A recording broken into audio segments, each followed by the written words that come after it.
Waalaikumsalam. Sama Alia ya. Baik, silakan duduk. Sekarang duduknya di sebelah mana yang sebelah paling dulu.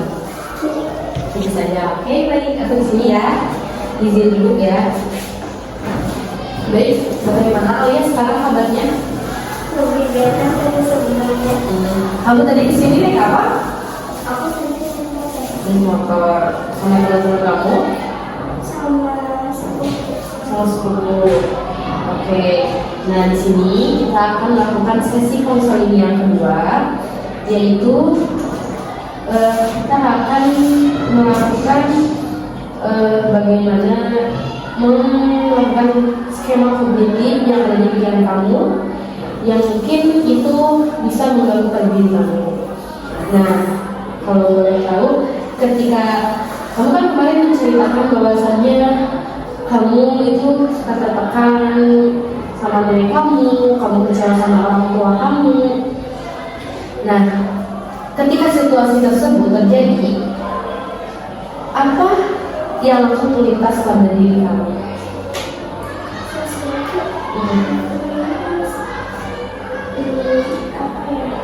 Waktu menceritakan Enggak. Jadi itu dimana kamu lagi merasakan kayak kamu tuh lagi tertekan nih sama nenek kamu. Nah, apa yang terlintas dalam pikiran kamu? karena aku sih kayak merasa bahwa nenekku jahat itu aja. Kalau boleh tahu, beberapa sih yang kamu alami setelah melakukan sesi kedua ini? Aku jadi lebih baik, jadi bisa mengerti perasaan banyak orang lain dan bisa lebih menghargai sesuatu. Baik. Kemarin kan aku menugaskan kamu ya untuk melakukan kayak mencatat 3 situasi yang kamu alami. Nah, di sini sudah kamu berikan kepada saya bahwasannya hal yang situasi yang kamu alami.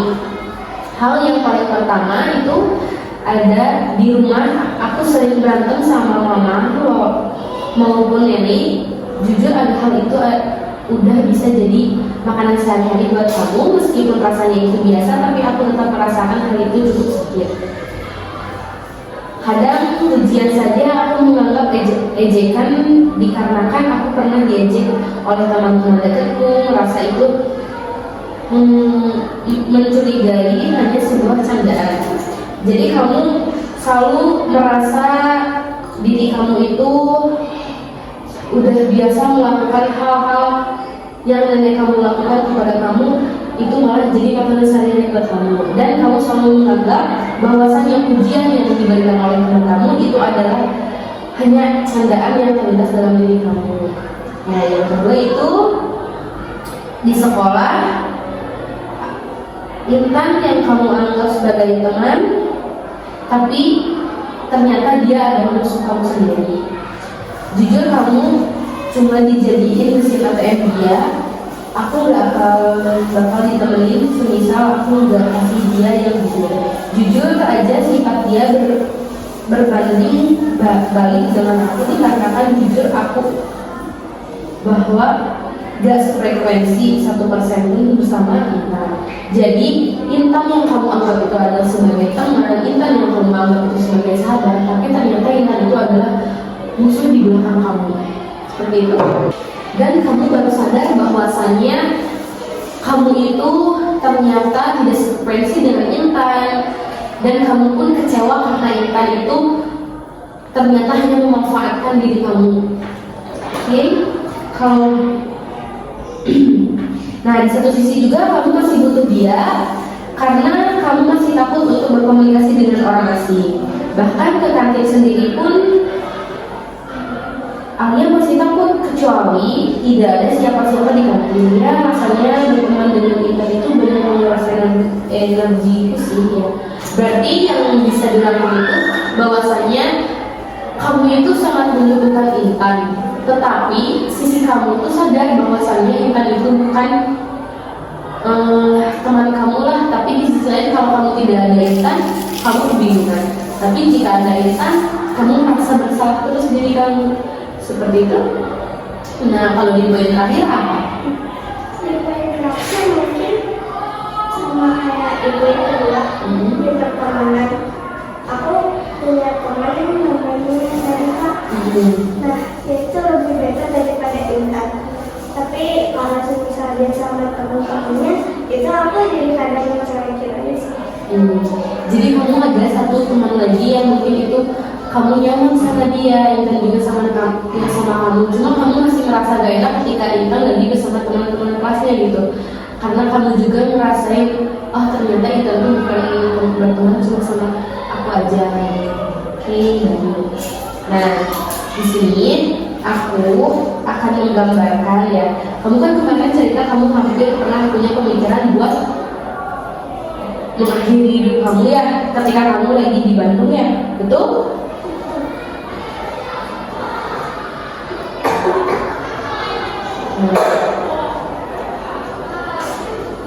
Di sini saya akan menggambarkan skema kognitif yang kamu rasakan saat ini.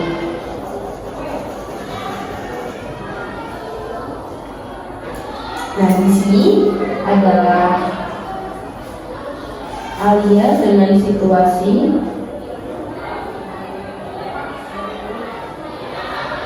kalau boleh tahu situasi yang kamu ingin ketika kamu punya pemikiran bahwa diri kamu itu ingin mengakhiri hidup kamu itu waktu kapan? Waktu SD berarti 2 tahun ke belakang, 2 tahun ke belakang ya. Alia dengan situasi lebih dari awal. Di sini saya menggambarkan skema kognitif yang kamu rasakan dengan pikiran kamu. Di sini di mana situasi kamu 2 tahun lalu yang mungkin sampai sekarang kamu alami itu pemikiran kamu yang mungkin kacau. Di sini pemikiran yang kamu hampir ingin mengakhiri hidup kamu. Nah, di sini situasi di mana kamu mungkin setelah melakukan sesi konseling ini kamu ingin merasa lebih baik, betul? Nah, ini jika nanti kamu melakukan kamu bisa berdamai dengan diri kamu, kamu bisa lebih baik dengan diri kamu, dan ini harapan kamu di mana situasi kamu itu lebih membaik, gitu, betul? Nah, kalau boleh tahu situasi apa sih? Contohkan situasi seperti apa yang kamu alami gitu. Masalah di rumah, masalah di sekolah, satu kasus ya? masalah di rumah, sama di sekolah, sama di mana? Itu situasinya, kalau boleh tahu situasinya seperti apa? Situasinya sih seperti Apa kalau boleh tahu? Di rumah? Di rumah aku kayak sering ngerasa kalau ibu aku tuh kayak gak peduli sama aku, yang penting aku hidup aja mungkin cukup gitu kan. Karena tuh bisa aku sedang masalah atau apa tuh kayak ibu aku terkesan aja gitu. Jadi ibu kamu itu terkesannya cuek gitu sama kamu. Oke. Pikiran yang terlintas pada diri kamu itu seperti apa? Kalau aku sih nganggapnya mereka tuh jahat. Kamu selalu menganggap ibu kamu itu jahat. Kalau aku orangnya gak mau kalah.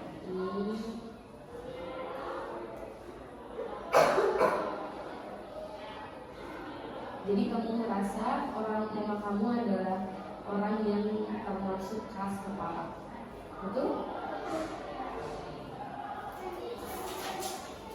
Nah, perasaan apa sih yang sering timbul?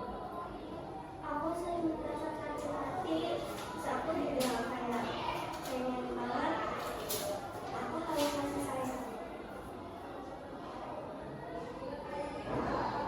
Kamu selalu merasakan kesepian dan membutuhkan kasih sayang ketika ibu kamu terlalu cuek dengan kamu, betul? Nah, tindakan apa sih?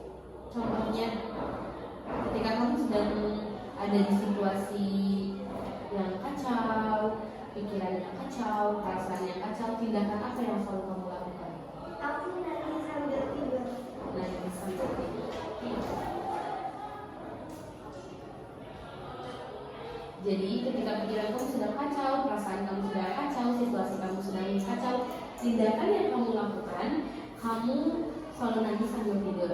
Nah, kalau boleh tahu identifikasi masalah yang terbesar dalam hidup Dede Auli itu apa? Masalah keluarga. Masalah keluarga.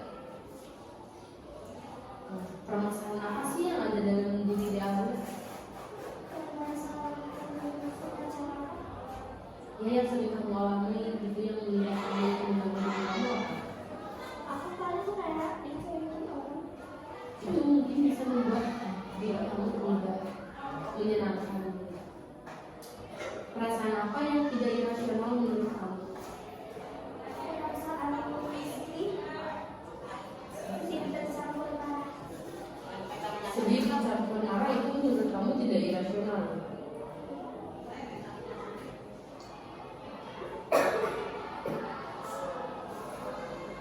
Perilaku apa yang dilakukan tidak masuk akal?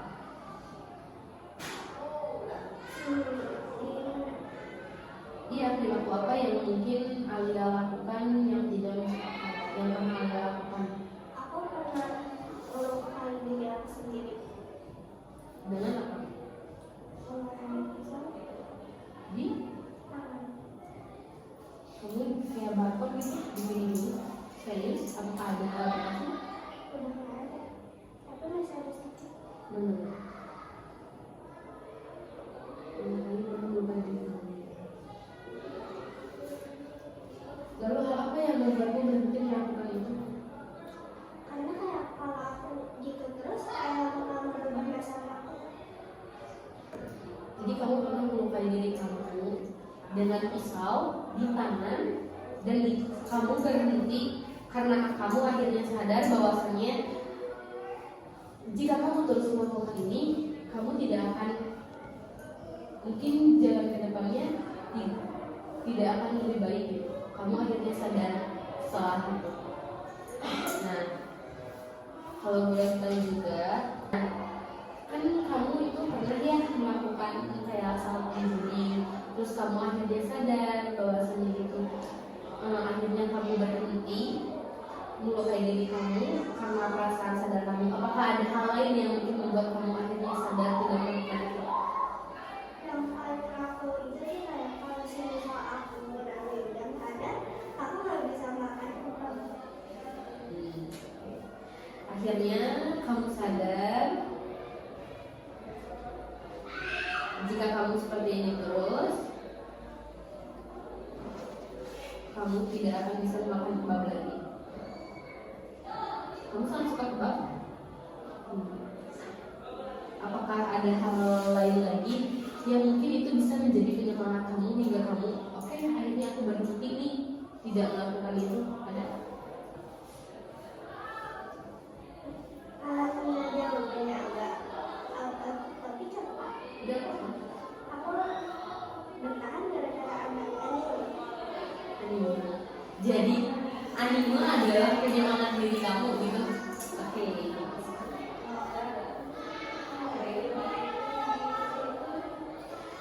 Selain kamu menonton anime, menyukai anime, apakah ada hal lain yang itu mungkin kamu bisa spesifik untuk menjauh? Kayak akhirnya aku berhenti nih melakukan ini. sama cowok. Ya, kamu punya teman cowok. Terus dia kayak melarangnya kayak aku sambil dimaki, tapi kayak itu tuh bukan bagiannya. Iya. Nah, iya rata-rata teman cowok itu atau teman cewek pun kalau dia mau ngasih saran sama kamu, jika emang itu dekat banget sama kamu, dia pasti memakai benci kamu. Dan itu tuh bukan hanya cuma berarti dia benci kamu, tapi itu adalah motivasi buat kamu karena mungkin dia juga bingung untuk mengutarakannya dengan perkataan seperti apa. Mungkin dengan cara itu kamu bisa sadar itu mungkinnya. Jadi, nah di sini saya sudah tadi kan aku sudah membuatin skema kognitif situasi ya, pikiran perasaan kamu. Nah, kamu juga sudah mendetailkan dan menceritakan tentang latar belakang kamu, tentang untuk bunuh diri, betul? Nah, sekarang saya ingin tanyakan lagi situasi kamu akan melukai diri kamu. Kira-kira apa yang terlintas dalam diri kamu? Situasi buat menjadi aku kayak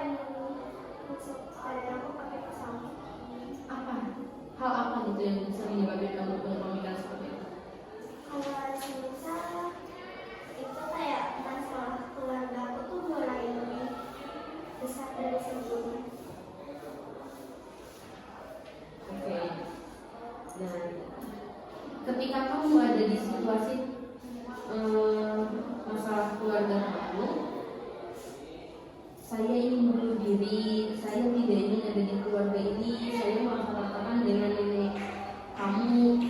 Nah, kalimat itu terlihat di diri kamu, betul? Kalimat rasa ingin bunuh diri, perasaan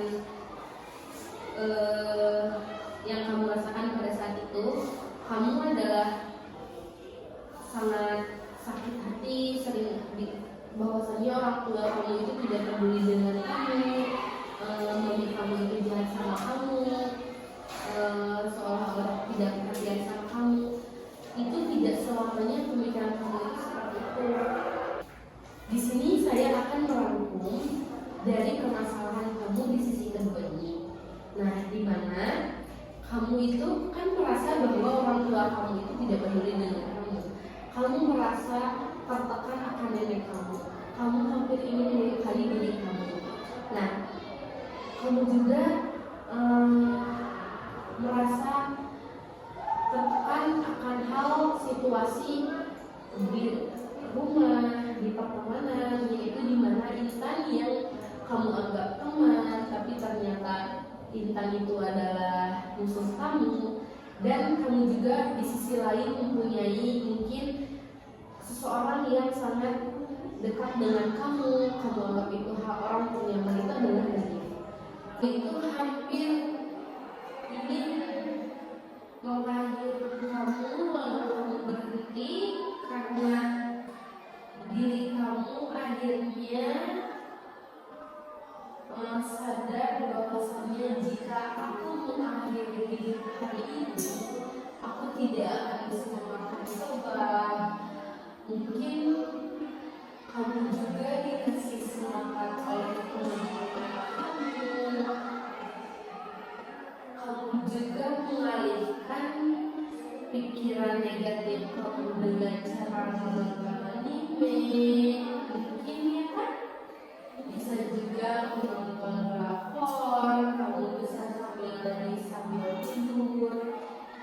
Akhirnya kamu bisa sadar bahwasanya hal yang kamu lakukan ketika kamu memulai hidup kamu sendiri itu akhirnya kamu tersadar bahwasanya itu adalah hal. Oke. Nah, berarti di sini pengaruh yang paling terbesar itu adalah keluarga dan nenek kamu. Betul? Nah, kalau boleh tahu ya, skala apa sih yang kamu rasakan saat ini?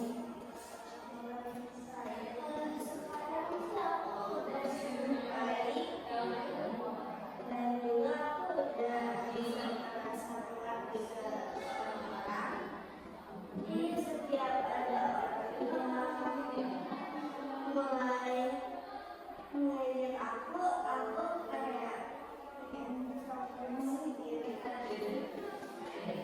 Jadi manfaat dari sesi konseling ini, tujuan dari sesi konseling ini mungkin kamu itu sekarang kamu jadi lebih merasakan apa yang orang lain rasakan. Kamu jadi kalau misalnya koreksi dengan orang lain atau orang lain seperti apa, kamu bisa introspeksi diri dengan diri kamu, betul? Mungkin tujuan kamu juga sudah mulai tercapai ya, bahwasanya kamu ini menjadi lebih baik, kamu ingin menjadi orang yang tidak terlalu mencemaskan hal apapun atau nggak merasa bersalah dengan apapun. Kamu juga mungkin ingin kayak merasa lebih tenang ketika kamu di dekat keluarga kamu, kamu juga mungkin bisa merasakan bahwasannya mami kamu itu tidak jahat. Oke, ini yang kamu sedang alami itu mungkin ujian dari kamu. Oke, kalau tekanan dari kamu itu mungkin saja dari kamu itu ingin kamu yang lebih baik, menjadi manusia yang lebih baik, karena mungkin oleh kamu sadar bahwa yang pendidikan itu nomor satu. Ketika kamu melihat itu, kamu lebih